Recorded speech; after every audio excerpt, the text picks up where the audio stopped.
Ang kaon ta biscuit kay ko.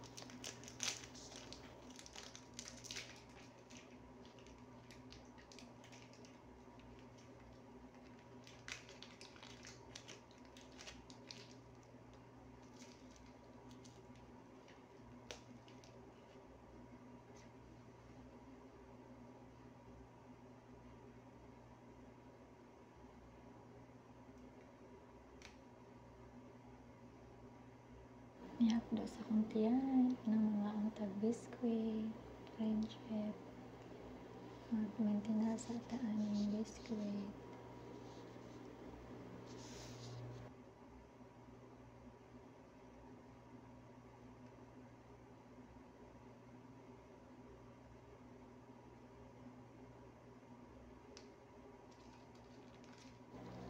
Ayom-ayom lang sa tagkaon sa biskuit para mausan ang hapdo sa tiyan. Kaya kung dili ta mag-ayom-ayom ani, nako, kotoy ang tiyan, way kaon. Na bago pa man ta dire, so na may biskuit nga atong dala, so mao sa atong ayom-ayom man og kaonon. Pero pag maanad na ta dire, syempre mag-ayom-ayom na dayon sa kusina. O unsay makita dito, pwede na makaon.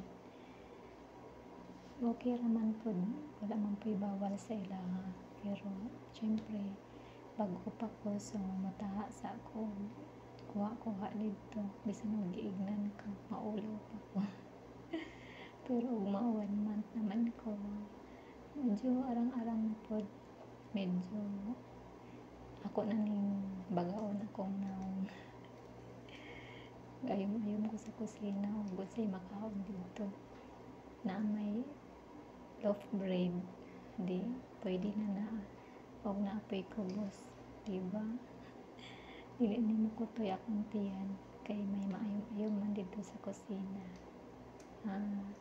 Pamahaw o paniod to. Ay, rabi ang pagkaon dire kay dito sa tua, sa Pilipinas na anad ta og pamahaw, paniod to, panihapon og rice. Dire maanad ta og kanang loaf bread, kubos ug uban pa din ha sa pamahaw, paniod to. Dire kaisa raman manihapon og rice. Kwanta lang yun ta dire, buhay OFW. Thank you sa lahat sa nag-watching sa ako ang YouTube channel. Thank you mga friendship, sa ako mga followers diha, supporters. Salamat sa inyo. Bisan pa man o dili kay ko makabisita sa inyo, pero nakapunta masabot ninyo akong sitwasyon. Daghang kayong salamat. God bless us. O padayon ta sa pag-ampo sa Ginoo, kay ang Ginoo nagauban kanato kanunay. Hallelujah, hallelujah. Ingat sa lahat, ingat kayong lahat, ingat tayong lahat. I love you all. Bye-bye. Bye-bye muna yung voice message ko. Ano lang to. Kay basta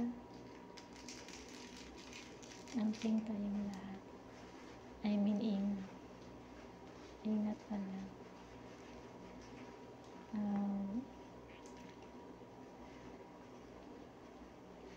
Na-miss ko yung mga banding ko dyan, accommodation, mga friends ko dyan.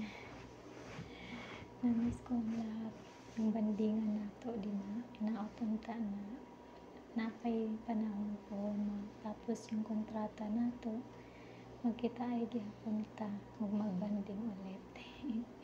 I hope so. God bless us. Take care again.